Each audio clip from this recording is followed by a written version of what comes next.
Excuse me, এখনই শুরু হবে অ্যাকশন। ভাই আপনি নই প্রথমে আর কি হাই হ্যালো করতেছে, এরপরে শুরু হবে মাই জাস্ট ওয়েট। না আমি আসলে ঠিক আপনাকে চিনতে পারছি না। আপনি যে আমার আম্মারে রক্ত দিয়েছে বাঁচাইছিলেন। 3 মাস পর পর এমনিতেই রক্ত দিই। ভাই আপনি অনুমতি দেন, এখনই তুলে লয়ে যান। ওই পল্টিবাজ, আহা, ধৈর্য প্লিজ। ও এমনিতেই ধরা দেবে, শুধু সময়ের অপেক্ষা। চলো। তো আপনি এদেরকে জ্বালিয়ে দিয়েছেন, আমিও ছাড়ব না।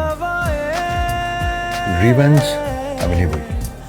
আঙ্গুল বাঁকা করতে হয়। আই থিংক আমার হয়ে যাবে। তাই নাকি? চেহারার মতো তাহলে আঙুলও বাঁকা। যা ভেবেছিলাম তাই।